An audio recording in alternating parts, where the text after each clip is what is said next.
बघते, मी विलईवरनं आलेली आहे. मला शिबिर काय असते, शिबिरमध्ये काय होते काहीच आयडिया नव्हती. फक्त एका ग्रुपमध्ये पाहिलं, याचं पॉम्पलेट पाहिलं ज्याच्यामध्ये काळे दादा जोडलेले आहे आणि मी पण आहे, वाटतं तू पण आहेस. तर ते पाहिलं आणि फक्त यांचं नाव बघितलं, जयाताई काळे, आणि हे माहिती होतं की ह्या काहीतरी असे शिबिर घेतात. आणि मी स्वतः नॅचरोपॅथी कॉलेजमध्ये मी काम केलेलं आहे. मी तिथे कमीत कमी 12 वर्ष त्या कॉलेजमध्ये काम केलं आहे. मी तिथे काम केलं तरीही मला या प्रोसिजरबद्दल सगळं माहिती होतं, एनेमा काय आहे, वमन काय आहे, पण मी स्वतः कधीच केलं नव्हतं.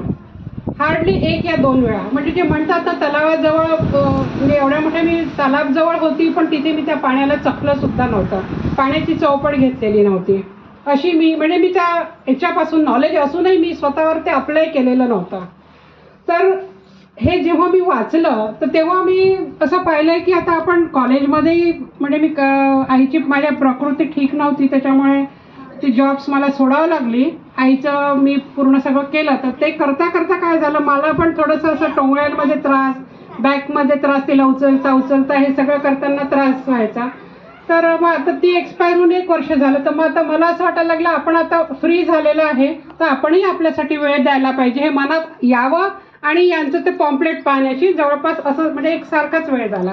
त्याच्यामुळे मी डिसिजन घेतलं की आता आपल्याला आपल्यासाठी काहीतरी करायलाच पाहिजे. म्हणजे मला आणखीन असं काही कुठला डिसीज नाही आहे, ना BP आहे, शुगर आहे, काहीच नाही. पण त्याच्या आधीच आपण जर जागलं तर जास्त चांगलं. म्हणून मी यांच्या पहिले जयाताईसोबत बोलली, म्हटलं असं असं आहे, मी येऊ का? तर हो म्हणे, सगळं आहे म्हणे, इथे व्यवस्था आहे म्हणे, व्यवस्था होऊन जाईल, तू ये. मग मी अगदी अंधभक्तासारखं तिने ये म्हटलं आणि मी इथे आले. आणि खरोखर मला इतकं छान वाटत आहे. या 5 दिवसाच्या शिबिरामध्ये माझं 1 किलो वजन कमी झालेलं आहे आणि मला म्हणजे हलकं हलकं वाटायला लागलं आहे. आणि ठरवलं आहे मला ध्यान, म्हणजे पूजापाठ वगैरे ज्या अति जास्त असतात त्या मला एवढं त्याच्यात इंटरेस्ट नव्हता. पण इथे आली, पण त्या ध्यान कसं असतं हे थोडंसं समजलं. आणि इन फ्युचर आता मी ते कंटिन्यू करेल असं आता तरी मी ठरवलेलं आहे. आणि पहिल्या दिवशी मला असं थोडंसं वाटायला लागलं की ह्या बोलत आहेत, म्हणजे असं याच्यात काही ड्रॉबॅक्स पण आहेत असं वाटायला लागलं. कारण आता ते म्हणतात ना, जास्त नॉलेज असणं ही कधी कधी थोडंसं चांगलं नाही आहे.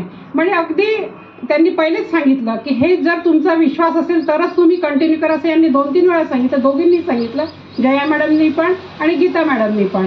तर तो मला विश्वास बसायला, म्हणजे 100% जो विश्वास म्हणतात तो बसायला थोडं कठीण होऊन राहिलं होतं.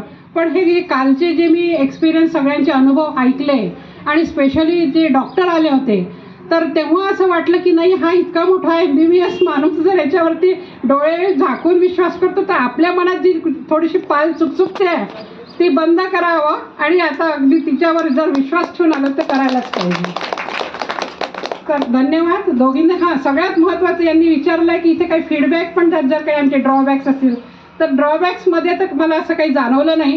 ते एवढ्या मोठ्या आता तुम्ही म्हणजे धन मन तनाने जे काय तुम्ही शक्तिभावाने आपल्या करत आहे ते खूप अगदी म्हणजे वाखाणण्याजोग्य आहे. पण दादांना मी बघते आहे ते इतके काम करून राहिले आहेत, म्हणजे ते असे कोणाशी फुरसतनी बसून सुद्धा गोष्टी करत नाही आहे, कंटिन्यू त्याच्याच मागे आहे.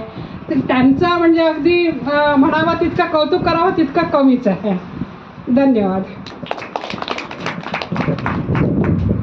ओम शांती. मी गेल्या 22 वर्षापासून ब्रह्मकुमारी सेंटरला जॉईंड आहे आणि मला या तपसेवा सुमिरणचं म्हणा, रजनी दाभाडेताई आहेत यांच्याकडून मला कळलं आणि मी ते फॉलो करते.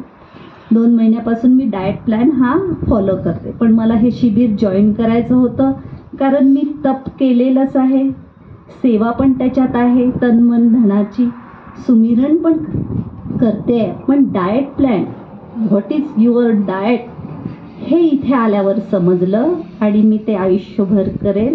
मला कुठलाही आजार नाही, पण नाही व्हावा याची पहिल्यांदा हे घेते आणि त्याप्रमाणे मी चालणार. आणि त्याविषयी मला एवढीशी मुलगी जी गीताताई आहे, हां, ती खरोखरच तिचं आयुष्य हे जगापुढं एक जिवंत उदाहरण आहे. आणि जयाताई, दिलीप दादा हे तर आहेतच. बस एवढं बोलून ना. मी जे एक सांगायचं म्हटलं होतं की हां तुम्हाला फीडबॅकमध्ये, तर इथे जे जलेबीचं वितरण झालं, तर जसं आता माझ्यासारखं वेट कमी झालं तर खूप चांगलं वाटतंय, पण 1 किलो झालं. तर जिलेबी नसती खाल्ली तर होऊ शकतं कदाचित आणखी जास्त झालं असतं. तर जर असं काही डोनेशन कोणाला द्यावं वाटलं तर यांच्या नियमाला धरून चाला. म्हणजे जर काकड्या तुम्ही द्या डोनेशनमध्ये, त्यांना टमाटर द्या, खीर, म्हणजे हे सगळं जे यांच्या आहारामधला जो एक मेजर घटक आहे त्यापैकी कशाचं तरी डोनेशन करावं, न की स्वीट याचं. कारण त्यांनी पहिलेच सांगितलं आपल्याला साखर, दूध हे सगळे पदार्थ कसे जहर म्हणून आहेत. तर त्याचं डोनेशन न करता यांच्या जे मूळ घटक आहे यांच्या भोजनाचे, अमृत भोजनमधले, ते डोनेशन करावे. थँक्यू. सर्वप्रथम सर्वांना जय श्रीराम. तर मी इथे आणण्याचं म्हणजे एक माझं माध्यम आहे. तर त्या म्हणजे माझं नाव